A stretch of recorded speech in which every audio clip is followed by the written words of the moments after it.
Without further ado, let me introduce Arnold Kreilhuber. He's the Regional Director of UNEP's Europe Office, and he will deliver the opening remarks to officially kick off our session. Arnold, the floor is yours. Thank you very much, Marika, and a very warm welcome to all of you on behalf of the co-chairs of the Issue-Based Coalition on Environment and Climate, UNEC, UNESCO, and UNEP. It's a real pleasure to welcome you all to this webinar. And this webinar is co-organized by the IBC with the UN Environment Management Group, which, as you know, brings together the collective experience and knowledge around the environment across all the UN system. It brings together 51 UN agencies to curate the inputs across the entire UN system on the issue of environment. So we're very pleased that this cooperation has materialized in the form of this webinar today. The purpose of the webinar is to present newly prepared developed guidance for mainstreaming biodiversity international planning processes. And we hope that this webinar can inspire UN country teams to use this guidance and embed biodiversity international development frameworks. We will also look specifically at insights into mobilizing finance for biodiversity action, which is very much essential to turning the commitments into tangible results. This webinar today builds on a previous biodiversity-focused webinar that the IBC organized in November last year, where we had an opportunity to look together with all of you at key trends, challenges, and solutions in the region and examine what a UN common approach to biodiversity would look like, an effective common approach to biodiversity. And this webinar provided an opportunity also to listen to you. What would you need, where the IBC, together with partners like the IBC, like the EMG, can provide value to all of you going forward. And so we're very pleased that during today's webinar, we will produce guidance that has also developed with this collaborative aspect at the core. And the guidance, again, is developed together with the Environment Management Group and facilitated by the IBC. And it draws upon experiences you will see from across the UN system. And these resources are really designed, again, to help UN country teams integrate biodiversity in common country analysis and UN Sustainable Development Cooperation frameworks. And there is good reason for this, because biodiversity remains central to sustainable development. The loss of biodiversity, of nature, of land, threatens economic prosperity, threatens food security, threatens health, and also has a negative impact on climate resilience. So integrating biodiversity, mainstreaming biodiversity, international planning, and UN programming is therefore essential to achieve the Sustainable Development Goals. We, I think, can take also some comfort as we start this webinar in the fact that despite a very difficult geopolitical landscape, despite very difficult multilateral environment, the resumed session of COP16 under the Convention of Biological Diversity, which concluded last month in Rome, has secured a global roadmap for financing biodiversity beyond 2030. And we will use this mandate coming out of COP16 also as a jumping off board for our discussions today, and see how then at the country level this can be mainstreamed, and we can make sure that biodiversity also contributes to long-term resilience and economic stability in the countries that the UN is supporting. Planning, analysis, frameworks, they provide an entry point. But as I have already mentioned, to really ensure the impact, adequate financing is also essential. And so we will look during this seminar also at the financing tools that are available in this context, the Global Biodiversity Framework Fund, for instance, the Kunming Biodiversity Fund, and other multilateral funding mechanisms. We will also look at initiatives like BioFin that help countries integrate biodiversity into national financial planning. And we will also hear from the UNEP Finance Initiative, which is working to align financial flows with nature-positive investments. And UNEP FI particularly engages banks, insurers, and investors. And UN country teams, of course, can play a very, very useful and key role in helping governments unlock these many opportunities. So in short, today's session will explore how we can strengthen this integration, both through practical guidance as well as financial solutions. And the agenda will cover key advocacy messages for mainstreaming biodiversity. We'll look at that guidance that I have already mentioned for integrating biodiversity into UN planning frameworks, and look at innovation, look at innovative solutions, including mobilizing public and private sector investments for biodiversity. So with these few words, I want to thank again all those of you who have agreed to share your knowledge, share your wisdom as speakers during this webinar. And I want to thank the IBC team as well as the EUMG team for supporting the organization of this webinar, and wish all of us an interesting and exciting webinar. Thank you very much, and back over to you, Marika. Thank you, Arnold, for your insightful opening remarks. At this point, I do want to mention that we are recording this webinar, and that's obviously because we want to share these webinars, all the information and insights with all of the UN country team members who might not be able to join today, but that are interested. So recording is being made, and later you will find that together with all the presentations on the IBC website. Now, let's turn our attention to the key advocacy messages for biodiversity mainstreaming. As Arnold mentioned, they have been developed as part of our collective efforts to support the UN country teams. And it is my pleasure to introduce my colleague Jannika Pitkänen. She's Program Management Officer at UNEP EMG and will present the key messages. Over to you, Jannika. Thank you very much, Marika, and greetings to all from the Environment Management Group Secretariat in Geneva. It's my pleasure to introduce to you the finalized key advocacy messages for biodiversity, one of the two outcome documents of our collaboration with the IBC and of the webinar that was held in November. As Arnold said in his introduction, the objective of the tools that we present today is to help UN country teams embed biodiversity into national development frameworks.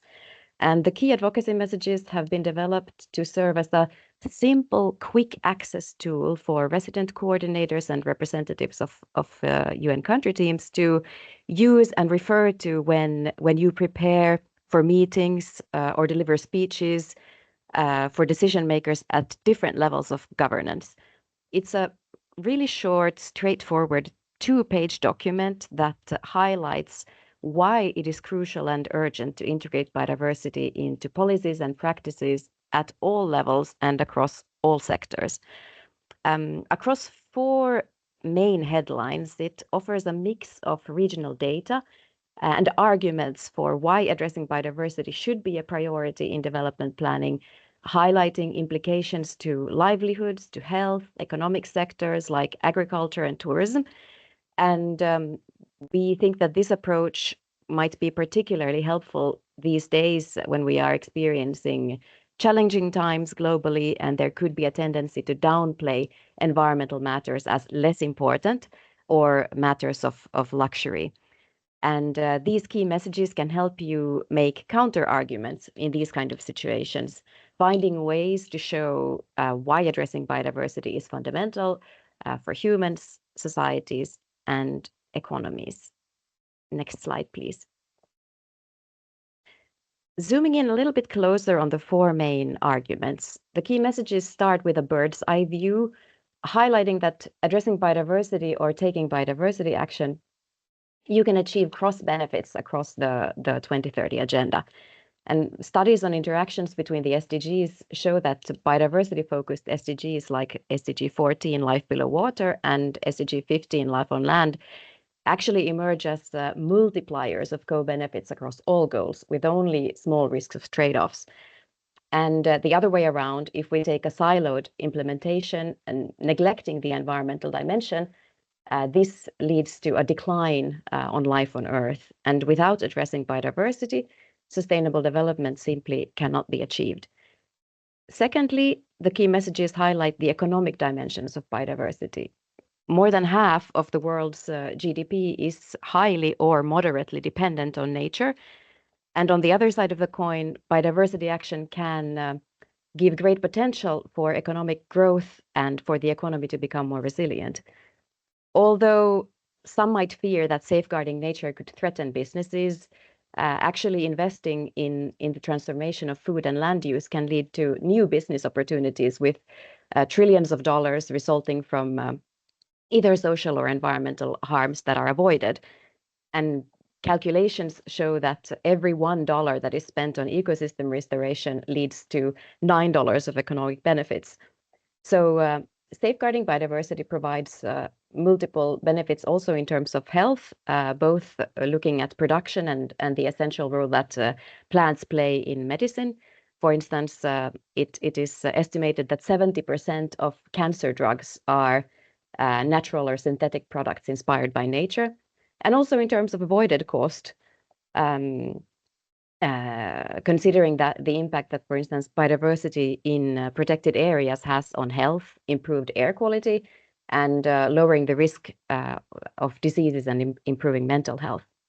And not least, biodiversity ecosystems provide nature-based solutions that help us buffer from natural disasters like flooding and storms, filtering our water and regenerating our soils. Next slide, please.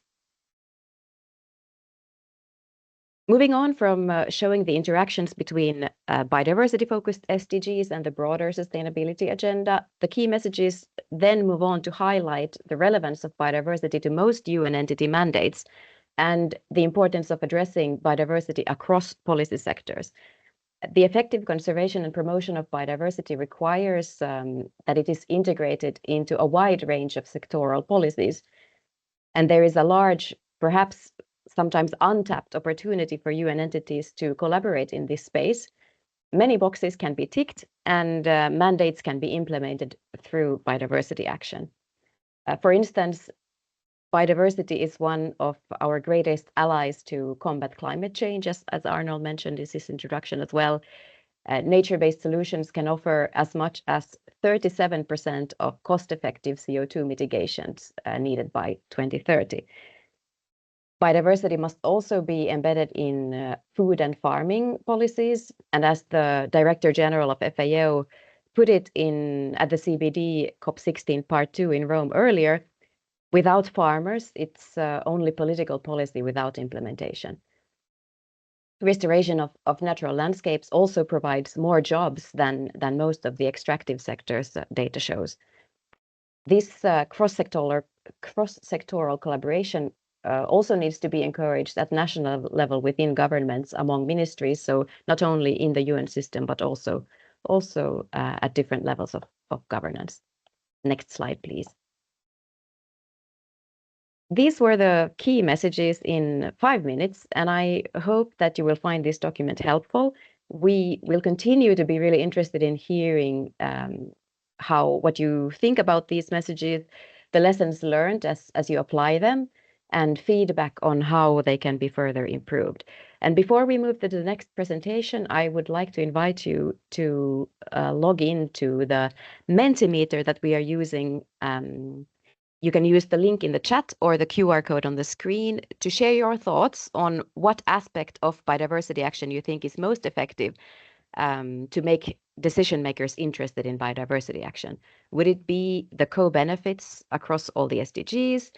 Would it rather be the economic aspects of biodiversity, highlighting unique biodiversity qualities in the country? Or the critical role that biodiversity plays in maintaining essential ecosystem services like food security and health benefits and so on. And with this, I will pass it back to Marika, and I thank you very much for your attention. Back to you, Marika. Thank you, Jannika.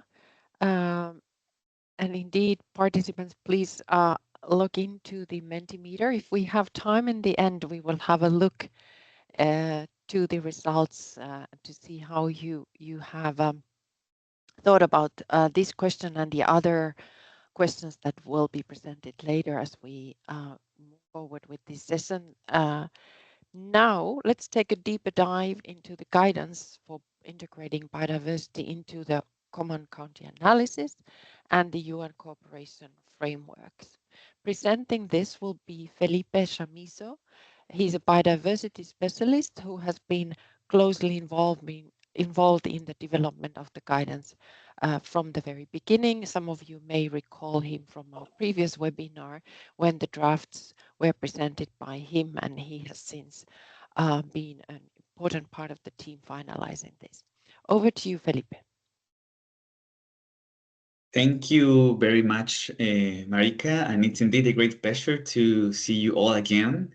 It's been a couple of months of hard work, and we are really proud to present this guidance on how to integrate biodiversity in common country analysis and also in UNSDCFs.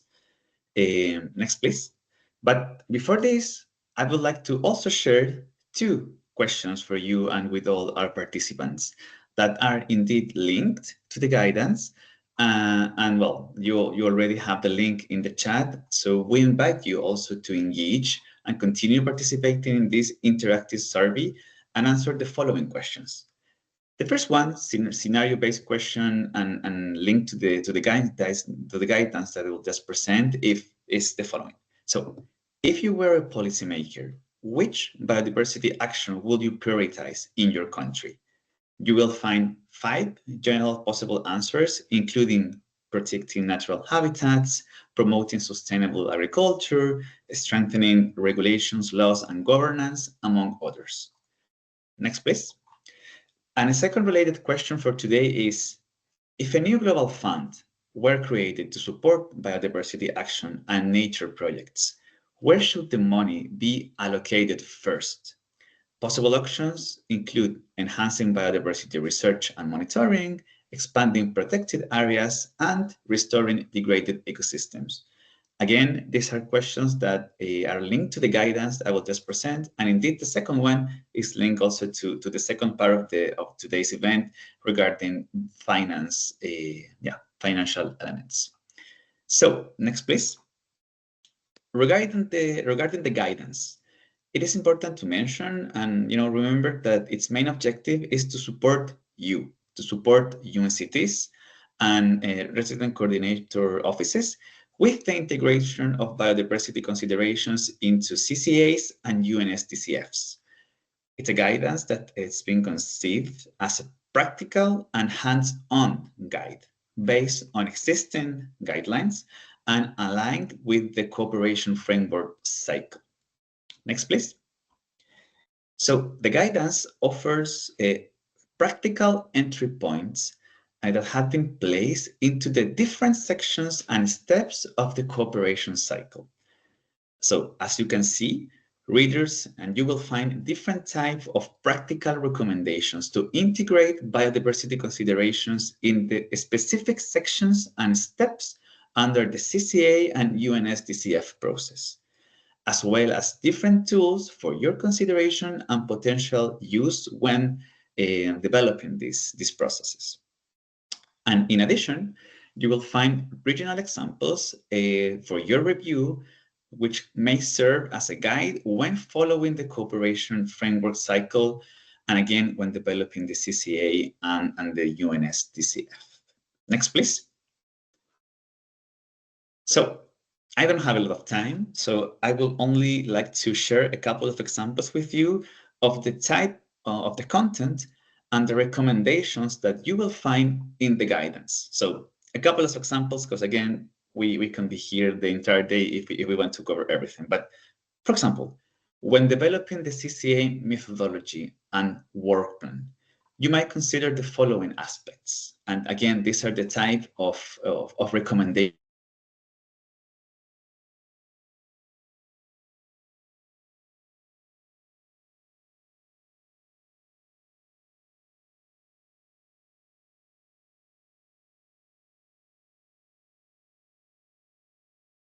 It seems we have lost the audio from Felipe, or is it only me? Doesn't work for me then. Okay. Something happened, but I think I'm back. Yeah, you were offline for Okay. 30 seconds maybe. I'm back. Yeah. Sorry for that. No So worries. again, Thanks. example, CCA methodology and work plan.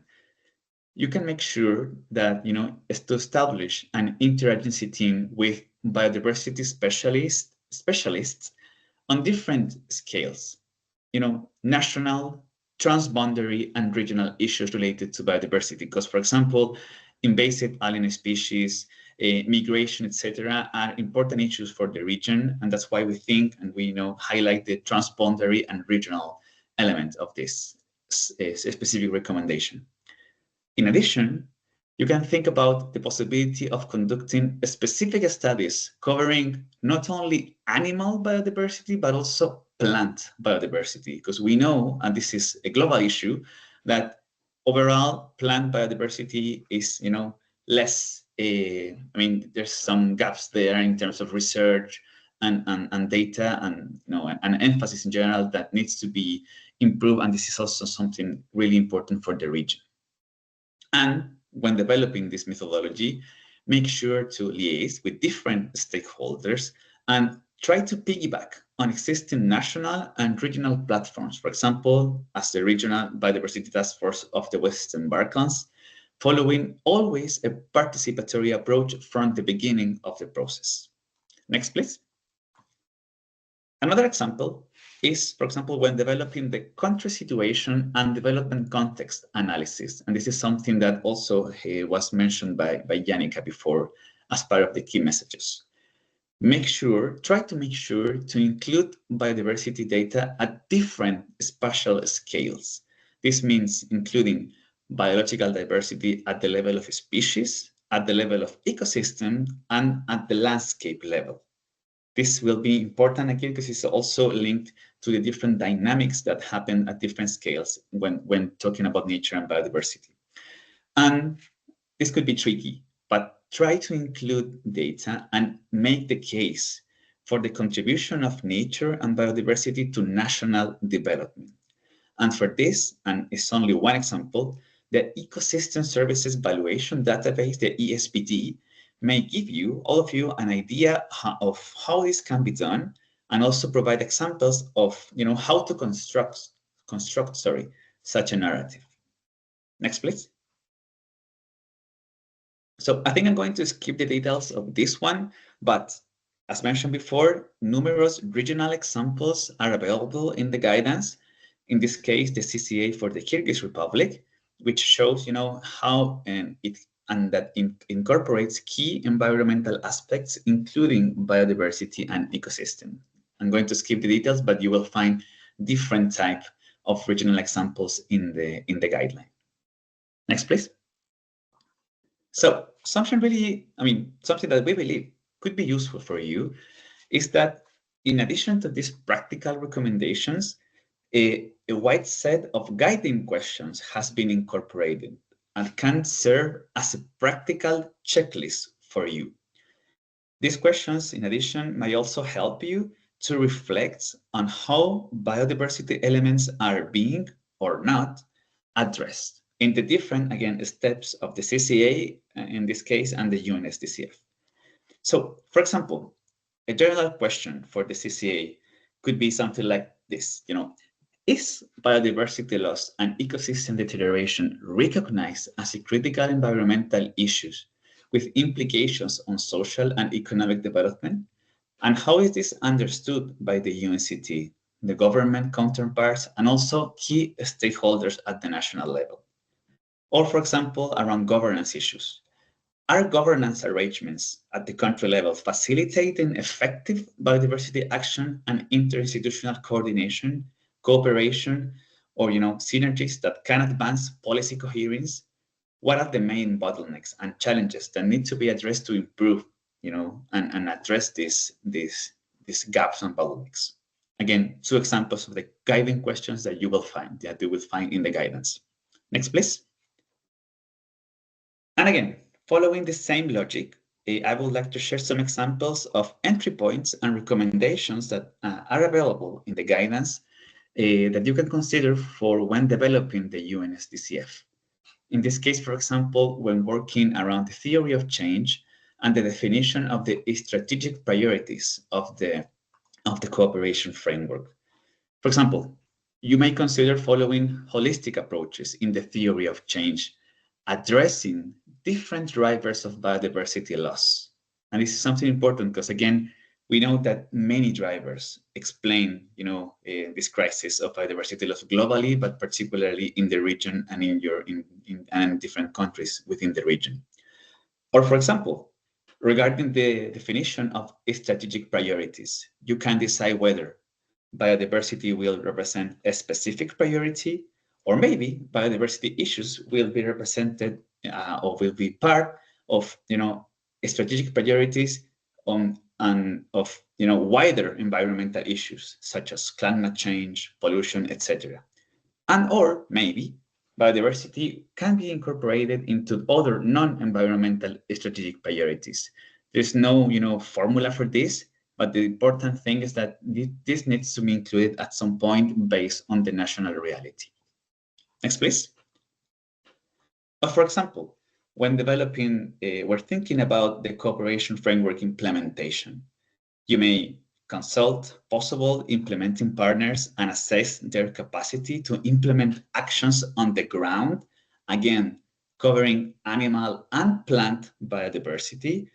And, for example, you may encourage the different UN entities to develop biodiversity projects following integrated and holistic approaches, meaning that not only biodiversity will be addressed, via these joint work plans, but also related issues such as pollution, climate change, overall environmental degradation, etc., etc.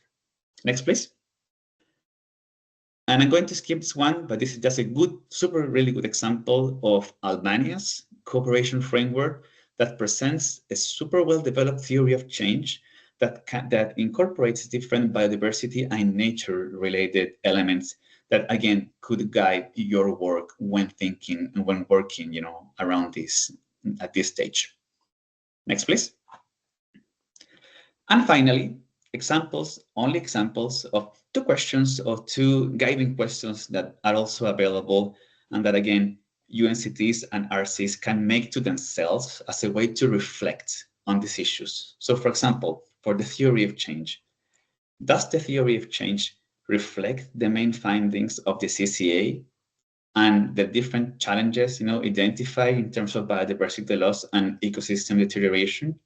Or, for example, in terms of cooperation framework implementation, is the UNCT promoting the development of biodiversity programs and projects that, by different UN entities that follow holistic and integrated approaches covering animal, plant biodiversity, but also in link to other environmental issues?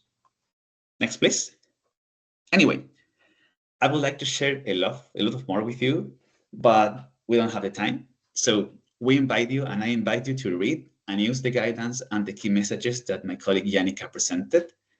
In addition, before closing, I would like to thank all entities and colleagues who provided inputs on these documents. I think we can be proud of this. We're proud of this work, but we'll be even prouder if this is useful for you, and if this work can support your work and your interactions with government and other stakeholders when developing CCAs and UNSDCFs. So with that, I'll stop. So thank you very much and enjoy the read. Over to you, Marika. Thank you, Felipe, and thank you for this great job in introducing or presenting in a short time this detailed guidance that has been prepared by you and the team. On behalf of the IBC core team, I can say, of course, that we very much hope that this will be actively used, and we also are keen to have your feedback if you use it, if it has been helpful, and we will, of course, then take note of your feedback and draw some lessons learned as we move forward, addressing similar types of topics and challenges that the UN country teams have. We do have time for questions, so if anyone would like to take the floor or type a question in the chat, Felipe is available to answer. Otherwise, also we could make use of this time that we have for some interaction and maybe have a look at the Mentimeter responses that we have so far. Online with us is also Maria Jose Ochoa. She works as an intern with me and the IBC team, and I would like to ask Maria Jose if you could share the responses that have been received so far to the Mentimeter. I think the first question was from Jannika. It was about what would be the most convincing argument for the decision makers.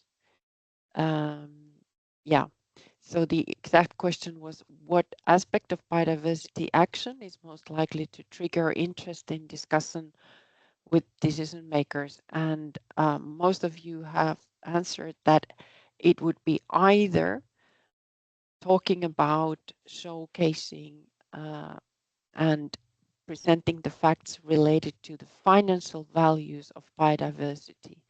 So sharing the information on cost of inaction, importance of biodiversity to industries, basically the money talks kind of approach.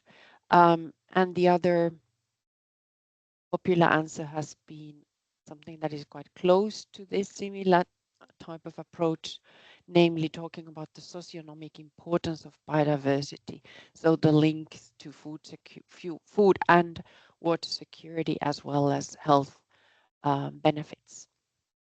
Then the next question was that if you were a policymaker, which biodiversity action would you prioritize in your country?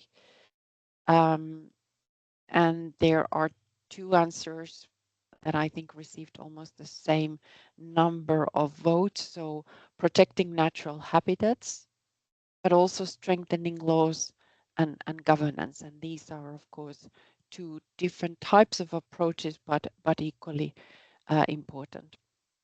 And ideally, of course, through the cooperation frameworks, we would help the governments, help the countries and different actors in the countries taking action on all of these different areas, including on enhancing biodiversity finance, also promoting sustainable agriculture and raising awareness, which can then create pressure, but also let's say the foundation and context for moving forward with in all of these different areas.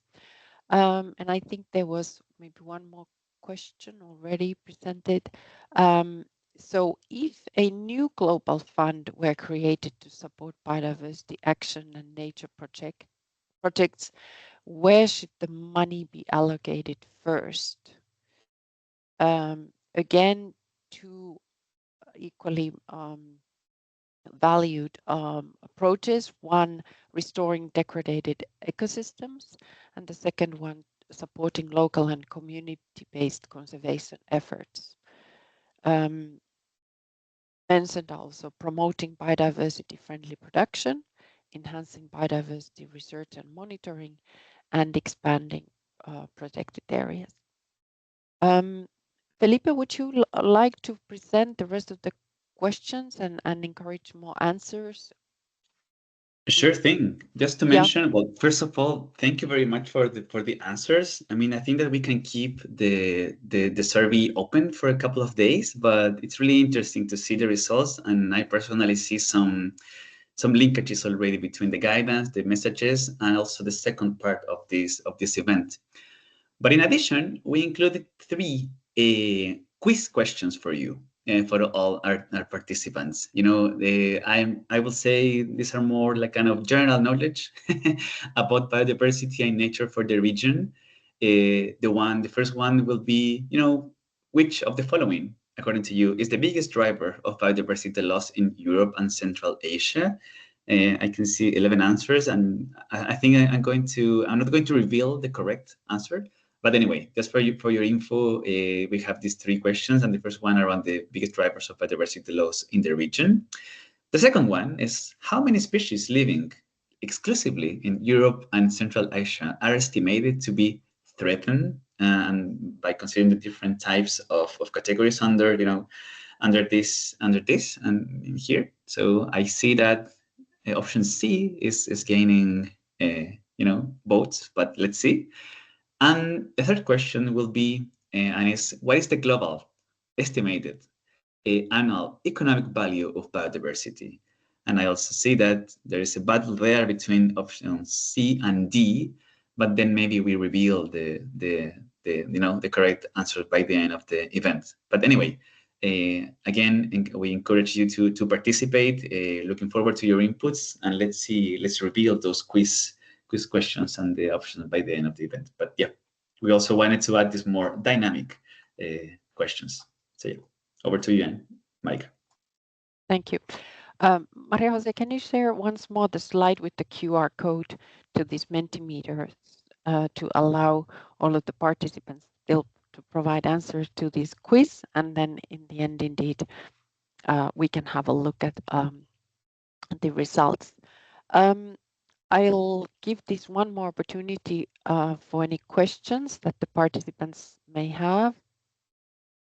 If not, we can move to the next segment of this session, which is on mobilizing biodiversity finance. And I'll hand over the moderation to my colleague, Elena. Thank you. Thank you very much, and good morning, good afternoon to all. It's a pleasure to co-moderate this session. So indeed, we are moving now to the second part of this webinar, and we'll focus more on biodiversity finance. And I'm very glad that we have very good speakers who will share their insights with us. So we'll have 3 presentations here. I'll introduce them all, and then at the end we'll have some time for questions as well, but feel free also to leave them in the chat as well, and we'll have a look at them as we go. The first presentation is by Ersin Essen, Program Management Officer at UNEP. Unfortunately, due to other commitments, he's not with us in person, but he has prepared a pre-recorded video that my colleagues will start now. I just wanted to say also that the video and the original presentation is very detailed. We had to shorten it a little bit for the purpose of this webinar, but we will also make available to all participants and to all those who registered the original video, which has a lot of information on different aspects. So you can have a look at it as well and get all the details. But I'll ask my colleagues now to start the video, please.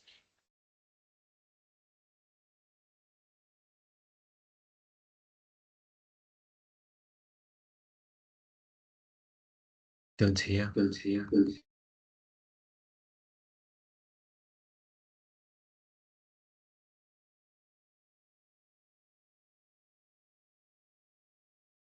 You might need to turn the sound a bit up.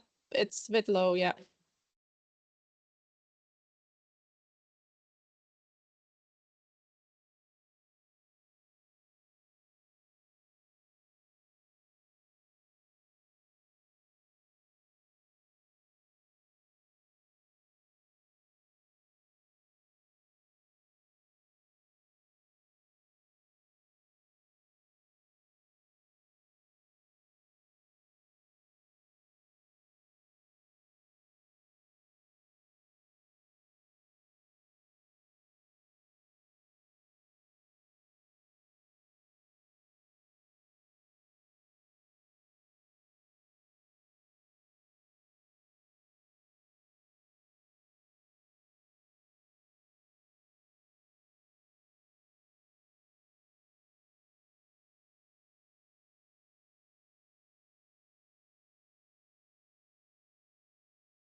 Thanks. Well, we can thank him for this presentation. And as mentioned, if you have any questions, you can also contact him, or we can pass them or collect the questions after this session. So we'll now move to the next presentation, which is by Ainur Shalahanova, Biofin Environmental Finance Analyst at UNDP. And she'll talk to us a bit more about the Biofin approach. So Ainur, if you're there, I pass the floor to you.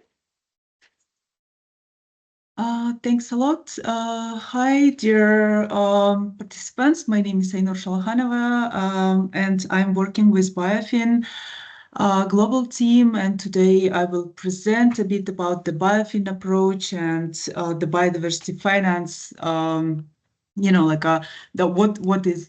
What is this about? So, considering that we already heard the presentation about the Cali Fund and GBFF, I would propose to step back, one more, and just to present how the biodiversity finance was started to to discuss, and what is this. So you probably know, but just to refresh your minds, that 15 years ago, as an example, the transformative change started on biodiversity finance. Prior 2010, the much focus was on the awarenesses raising around the invisibility of nature in government and business accounts, and a decision making by valuing nature, which has ultimately led to the work on the nature capital accounting. So around 2010, at the CPD COP, the focus started to broaden to include the understanding the investments, the needs on finance, the biodiversity, and it's moving towards policy solution to support this. So we see that seeds of awareness that increased resources alone was not enough, and the concept of closing the funding gap from the both directions, so the mobilizing resources with new a funding idea, should be combined with reducing activities that harming nature. So answering the question, next slide, please. Answering for the question, what is the biodiversity finance? It is about the valuing the nature. It is about the bringing the nature capital accounting. It is about the determining funding needs and gaps in the countries, funding nature, and integrating the nature into economic and finance system of the countries, and aligning the global funding flows. Okay, great. I can switch slides with myself. Thanks.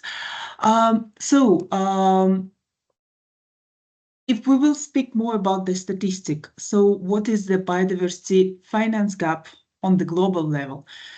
It was estimated that for nowadays, the funding gap is more than 700 billion.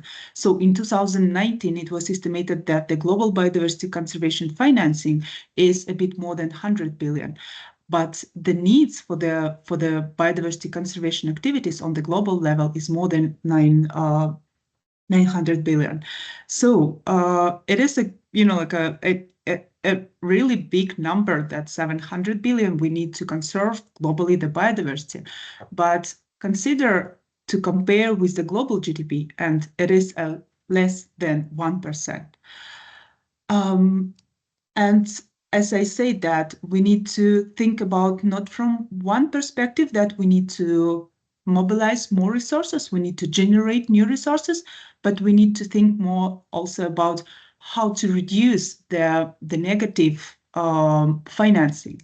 And it was also estimated that the harmful activities that we are financing, especially in agriculture sector, in forestry and fishery, it is an incentive, like a subsidies. It financing 2-4 times more than the activities to conserve biodiversity.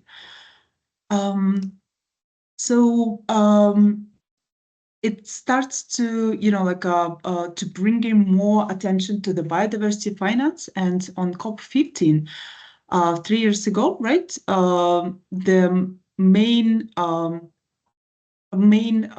question was about the biodiversity financing, and it was resulted in 5 goals of 23 that speaks about the biodiversity finance. Something happened with these slides, but yeah, I hope you can read it. So the main targets in the global biodiversity framework, it is target 19, that my colleagues from UNEP spoke in previous presentation, that's saying that we need to increase the finance resources from the public and private sector, but also another targets that speaks about the biodiversity finance. So target 14 saying that we need to integrate biodiversity values. So it is about the nature capital accounting. So we need to value our biodiversity and ecosystems. How much is that in your economy, in your country? Target 15 speaks about the reducing negative impacts and increase the positive impacts in businesses, in private sectors.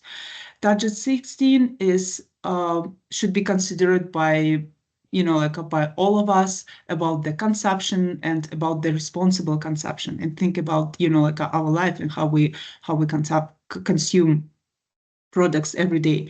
And target 18, it is about the incentive, about the subsidies, that we need to decrease the harmful one and increase the positive subsidies. So if we will speak a bit more about the BioFin, the Biodiversity Finance Initiative, as I said that in 2010, the question about the biodiversity finance started to, to have more attention, and BioFin was introduced on this scope. Globally, BioFin started implementation in 2012, and we are implementing under the Nature Pledge of UNDP, and we have a great results. For nowadays, we have more than 130 countries now implementing BioFin globally. And just last year, 91 countries joined BioFin as a new countries to develop the biodiversity finance plans. And nowadays, these new countries are under their stage when they are hiring the new national coordinators, national teams, and establishing the steering committee. So you can see on this map, and we also have 40 plus countries that already on the implementation stage. So they already started to work on the different finance mechanism, different finance solution, changing the legislation and increasing, mobilizing, reducing negative impacts and increasing positive impacts to biodiversity. So I will quickly introduce how the BioFin process is going in the countries. So as all approaches, we're starting from the problem. We have a funding gap in the countries, and our biodiversity and ecosystem underfinanced. And we're starting from 5 steps of BioFin, and I will speak about these 5 steps a bit later. We have an implementation stage where we working with the governments to introduce the changes, and these changes could be the policy changes when we are working with the governments and promoting to have a nature positive legislation. It could be institutional changes when we are building the capacity of the governments. We working with the finance institution, and it also could be the finance results when we have the increased finance. And all these changes lead to the finance results, and we have introduced the 4 BioFin results, the finance results. So we speaking not only generating the new resources, but we're also speaking about the realigning when expenditures that harming biodiversity could be realigned and could be shifted to the positive financing for biodiversity. We're also trying to avoid future expenditures, so and bring the strategic investments and policy changes. And we're also speaking about the delivering better. So in each country, we have the finance mechanism that works, 1,000 years, and it could be not that effective. And we are working with these finance mechanisms to, to be more efficient. And one of the examples could be protected areas fees. In most of the African countries, we see that the protected areas fees is really cheap, and we are working with government to increase these protected areas fees that then will finance the nature positive activities. And all this process lead to the vision that the biodiversity positive economy supports the people living in the harmony with nature. If we will deep dive, then the biofilm methodology, we are calling this a biofilm workbook, and the first edition was introduced in 2012, and in constant, we constantly revise the biofilm methodology, biofilm workbook, and the last edition was introduced on the COP in Cali, and you can find the new biofilm methodology on our website, and I will share the link to our website. And if you're interested, you can learn more about the biofilm methodology through this workbook. And as I said, I will speak a bit detailed about the biofilm methodology, about the steps that every country goes through. The whole process is implementing now in 130 countries, and we are always trying to advance and to through applying with different countries, we are updating this methodology. So the biofilm methodology consists from 5 steps. 3 of them is the diagnostic, generating a strong basis to develop the main document, the Biodiversity Finance Plan. So the first step, policy and institutional review, starts with the root cause analysis to determine what are the real drivers of loss and gain for biodiversity in the country. It also includes the first count of the subsidies considered harmful to biodiversity, and the initial database of existing finance mechanisms in the country that are positive for biodiversity. The second step, biodiversity expenditure review, answer for question how much is spent for biodiversity in the country from different resources, and also considering the major economic sectors like agriculture, fisheries, or extractive industries. The third analysis, answering for the question how much country needs to achieve the national biodiversity targets. Usually this step is taken as a basis the National Biodiversity Strategy and Action Plan. So we are costing the National Biodiversity Action Plan and answering how much we need to implement this main document on biodiversity. And all these 3 steps supporting the development of the Biodiversity Finance Plan, and nowadays under the GBF Targets 19, every country should develop the Biodiversity Finance Plan. And it is an action agenda, including up to 30 finance solutions. We're calling finance solution or finance mechanisms that can be either introduced or improved to have a more impact on biodiversity in the country. And the final, and I would say the longest one, the implementation stage. On the implementation stage, the selected finance solution, so not all 30 or 20 finance solutions should be implemented. The countries usually prioritizing this finance solution and implementing from 3 to 10 finance solution. So this prioritized finance solution implementing in the country and increasing the allocation of finance toward biodiversity. And it is worth to mention that through all the steps of biofilm methodology, we are highly recommending it, and it is obligatory to establish the National Steering Committee. And the Ministry of Environment and Ministry of Finance is co-chairing this National Steering Committee, and all decisions are taken by the National Steering Committee. So we also see that in some countries the early implementation also occurs, and I will speak about this later with country examples. So country do not need to wait until the last fifth stage to start to implementation. So if we see the potential of implementation, some finance solution, especially the capacity building, the strengthening the finance institution or government institution, then implementation stage could occur earlier. I am switching to the examples part of my presentation, and I want to share which countries implementing the biofin in Europe and Central Asia.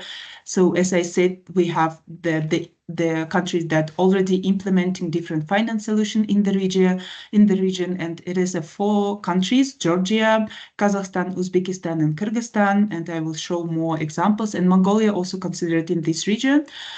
In biofin. So I will show more examples from these countries. And as I said, that last year 91 countries joined it, and in this region it is the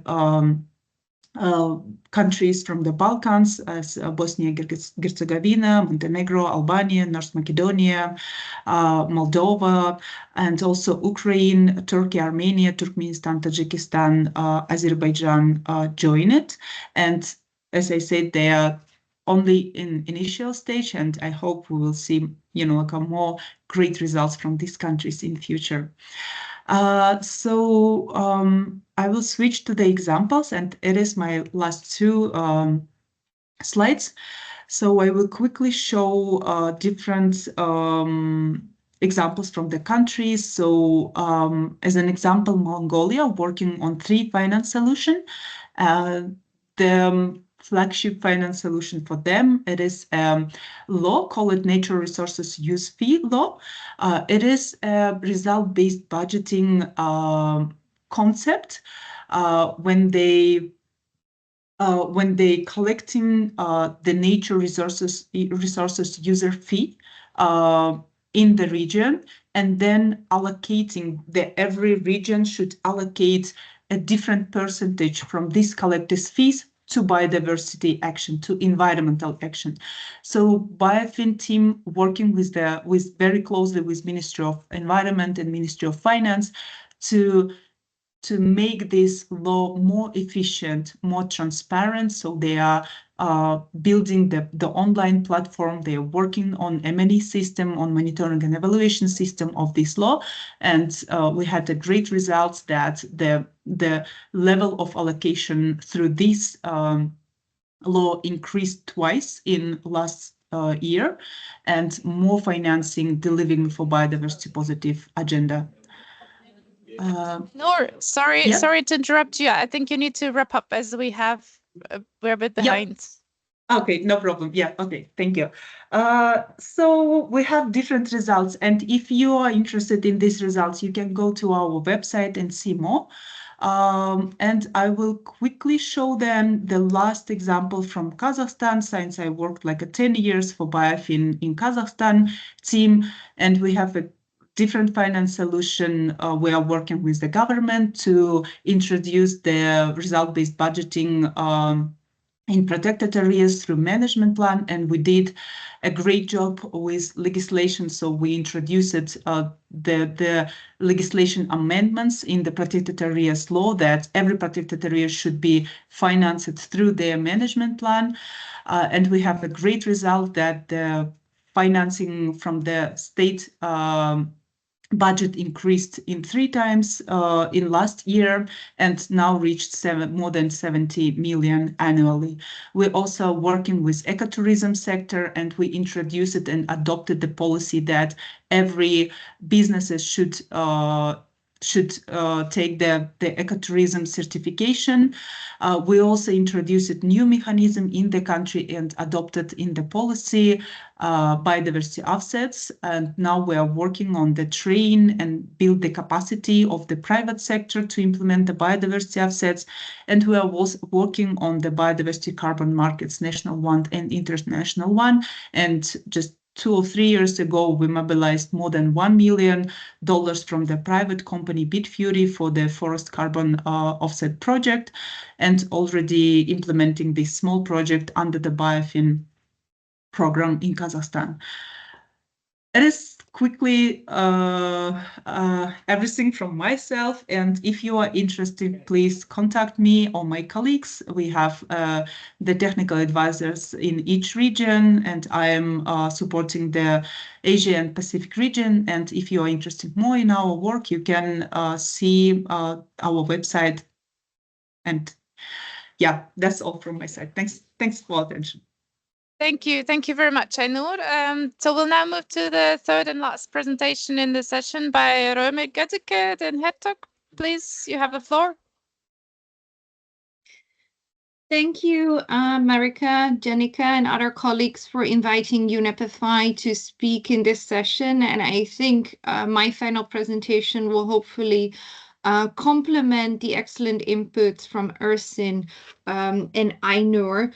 So in my presentation consists of two parts. I firstly want to tell you a little bit more about what is UNEP-FI and what is our track record and work on nature.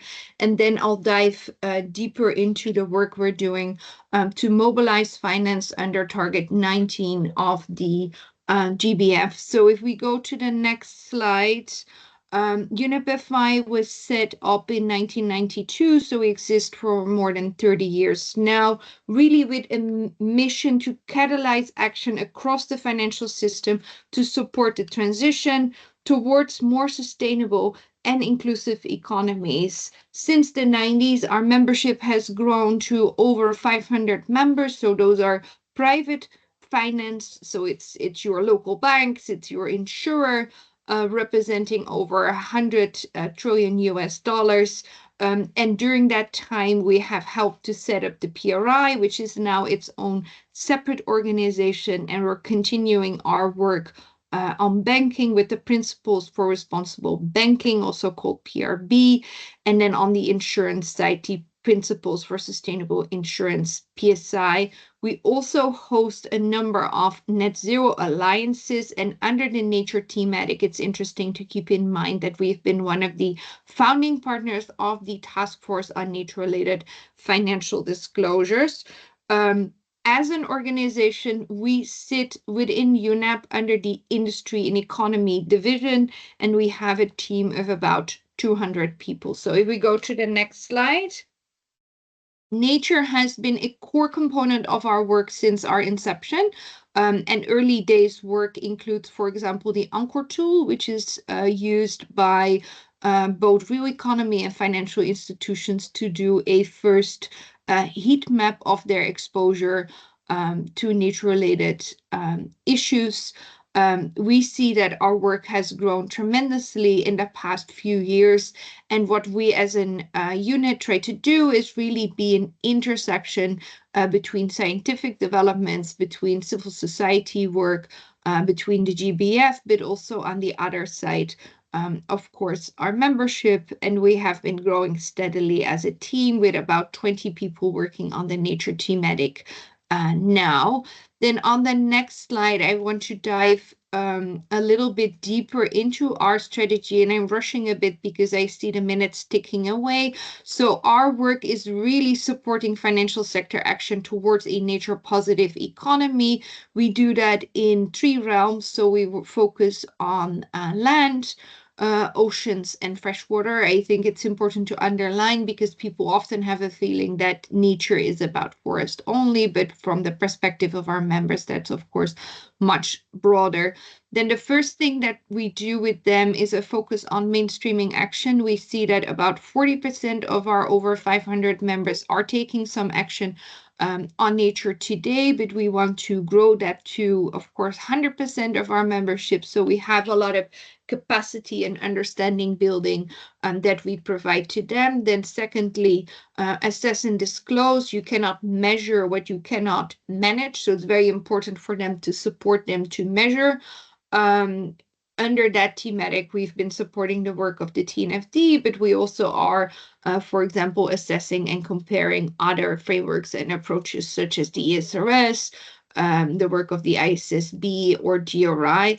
Then the third component is portfolio alignment. So how can you align your portfolio with the goals and targets of multilateral environmental agreements, in our case, the Kunming-Montreal Global Biodiversity Framework. So under that pillar, we have developed guidance for our membership and banking on setting targets. And at the end of last year, we also issued guidance for our insurance membership to do the same. Increasingly, we're focusing also on this investing with nature component, which is normally not part of the key mandate of UNEP-FI, but something we see a lot of appetite from our membership from on nature. Lastly, we work in an enabling environment, supporting, for example, the CBD Secretariat on the finance sector agenda, and, for example, organizing the first and second biodiversity and finance days at COP15 and COP16. So if we go to the next slide, you'll see kind of our bread and butter, which are all of these publications that we issue, over 80 in the last year, about 20 from the nature team on very different topics. So it could be on very specific sectors such as deep sea mining, it could be on priority actions, but also kind of demystifying the content of the GBF for our membership. All of these publications are available online for download for whoever is interested in reading them. And we actually see that consultants who are supporting our membership are a big group of readers. So if we go to the next slide, we kind of move to the second part of my presentation, which is more focused on how UNEP-FI is supporting the realization of Target 19 from the GBF, which is the mobilization of 200 billion additional US dollars annually by 2030. We've been doing that in a number of ways, and Ersin, of course, explained the outcomes from Rome with the resource mobilization strategy. But one of the things we have been working on, whilst Nature Positive isn't included in the GBF, is how do we translate nature positive commitments to relevance for financial institutions, from the assumption that, this is not about them setting up a fund of maybe 10 million in size focused on, for example, reforestation, but it's rather focused on a portfolio-wide move of their capital. So we've developed and published this discussion paper. Again, if you're interested, you can see it. And then on the next slides, we have 3 ways in which UNEP-FI is supporting private sector finance towards the goals and targets of the GBF, in specific Target 19 as mentioned. So firstly, what we try to do is give our membership scalable and replicable examples through a partnership we have with UNDP and the Green Finance Institute that has been and will continue to develop very specific guidebooks to inspire uptake and action across our membership. Then on the next slide, we have the second strategy, which is focused on creating market clarity and standardization, taking on board the lessons from the carbon markets. We have been working with UNDP, for example, on the developments of biodiversity credits and making sure that there is integrity in those markets as they develop, but, for example, that they also pay attention to the key role that Indigenous peoples and local communities play, and that their rights are recognized, but they're also benefiting from these emerging markets. The same is the work on nature bonds. So together with ICMA, we are developing guidance for nature bonds, and we're doing work on taxonomy. So what is green in the eyes of financial institutions, for example, in Costa Rica. And then the last component focuses more on mobilizing capacity by creating this community of practice in which, through workshops, we can really bring organizations together. So have, both the public and the private finance side come together and build solutions together. So with that said, I think I probably won you back a little bit of minutes for a final close off. So I'll be handing back to Marika, I believe, for the last comments. Thanks for your attention. Thanks very much, Romy. Just before we move to the last session with a bit of discussion, I just wanted to ask if any of the participants maybe had questions to our speakers and the presentations, to Romy or Ainur, who are with us live. If not, then yeah, feel free to still leave some questions in the chat. And with that, yeah, I give the moderation floor back to Marika for the last part. Thanks a lot. Thank you. Thanks also on my behalf to Einar and Romy for contributing to this session and providing. Sorry, Marika, Alper has a question. Yeah, I do see that. I just want to thank once more for the insightful presentations and packing so much useful information in such a short time. And we are going to promote, of course, the recording of the webinar and all these presentations on our website to make sure that they will be used by the country teams across the region. So yeah, it is time to have a bit more exchange and discussion. Alper has the floor first. No, thanks, Marika. My name is Alper. I'm working as a coordination specialist at the UN Development Coordination Office for Europe and Central Asia. So many thanks for the great presentations, super insightful and super informative. I personally learned a lot. I have a super quick, maybe a very, super quick question maybe to Romy, is that I know that there is a big interest on the private sector financing and leveraging private sector financing for biodiversity and for all other environmental matters. And I was wondering, and you already covered so many aspects of UNEP FI, but I was wondering whether there is any database of good examples, like concrete examples delivered in the Europe and Central Asia in terms of unlocking private sector financing for biodiversity. Like the Europe and Central Asia covers 18 countries and territories, starting from Western Balkans on the west until Central Asia to Uzbekistan. So I was wondering whether there are any concrete examples or list of database or a database covering those good practices, so that maybe we can circulate those examples among the colleagues to cross-fertilize some ideas and inspire them, so to speak. So this was my question, but many thanks for the great presentation again. It was very insightful. Thank you. Back to you, Marika. I'm happy to answer if you want to. So Albert, thanks for your question and your interest in this. And I think it's always a common question that people ask. I think the best database actually comes from Ainur and the UNDP team, who have their FIRE database, which includes a number of deals.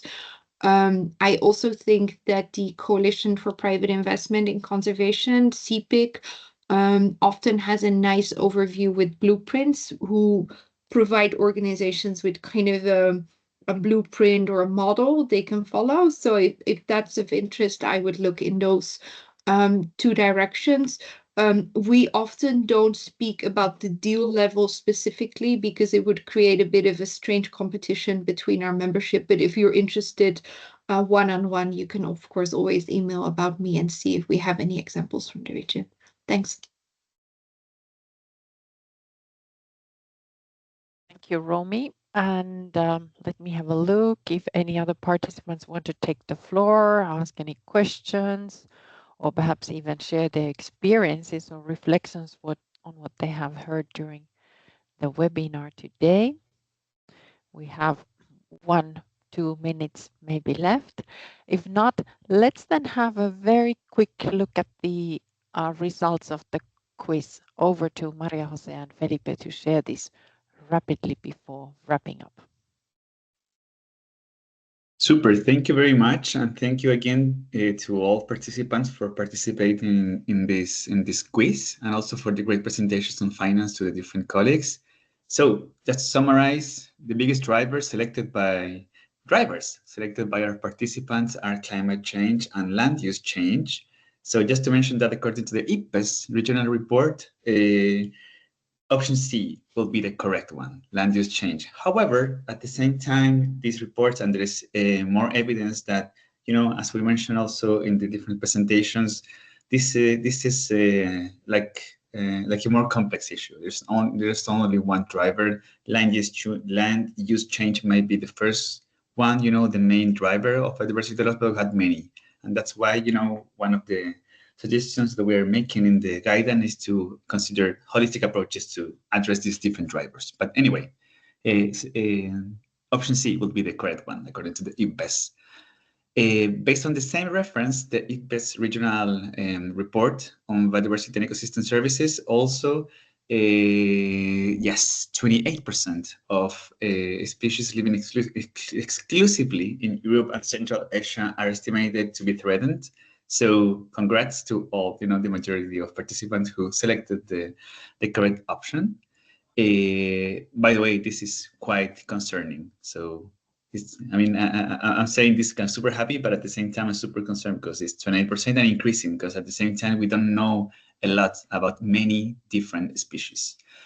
And last but not least, question 3, global estimated economic value of biodiversity. According to different reports, it follows around, it will be option C, around, around 2 trillion USDs. But something that I wanted to mention this here is that, this is only economic value, because we know, and that's why also we need to have and generate more data and evidence that there's way more than that. And sometimes values are not really easy to, convert into, a monetary value. So we have other type of services that also need to be incorporated in this type of estimations. But anyway, question alternative C was the correct one, but it's way, way, way more if we consider the different type of benefits. So thank you again for your participation. We look forward to hear more from you. I think again whether we can share and leave the survey open. But anyway, Marika, over to you.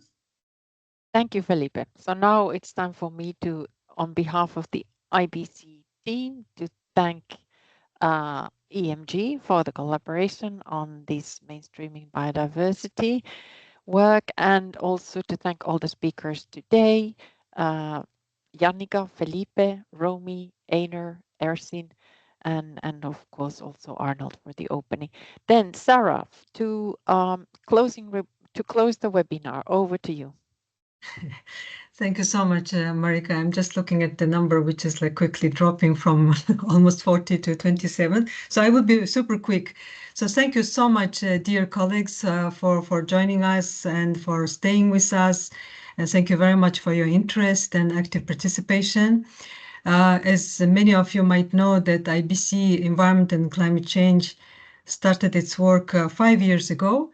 And the topic of biodiversity has been always one of the priority areas highlighted by the country teams and also resident coordinators.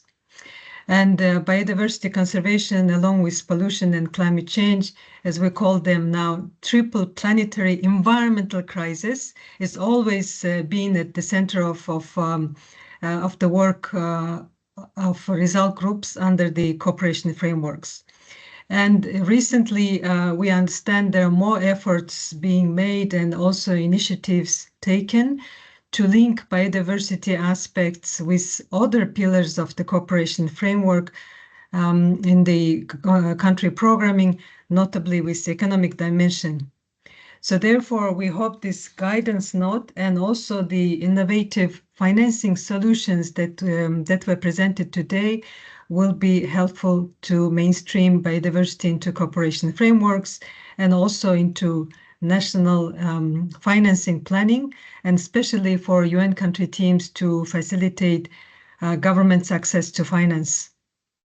It was noted by Arnold, IBC co-chair, that today's webinar was built on the previously held biodiversity-focused webinar in November last year. And with this webinar, we are completing the response to requests from UN country teams to our IBC under the overall theme of incorporating global agendas into the country-level programming. Regarding the next steps, as I think they previously, Marika and also Arnold mentioned, that We will be sharing the documents that were presented today along with presentations to all participants with UN country teams and resident coordinators, and also they will be accessible on IBC website as well. So just to again thanks again to Felipe for this excellent work on the guidance note and key advocacy messages. And also I would like to thank Yannicka for excellent collaboration on behalf of IBC, and also to other presenters, Ersin, Ainur, and Rami. And maybe last but not least, I would like to thank our colleague Marika, who was really like leading this stream of work and coordination of all different agencies and presenters and colleagues to put together this excellent webinar. So thank you so much. That's all. Thank you. Ciao.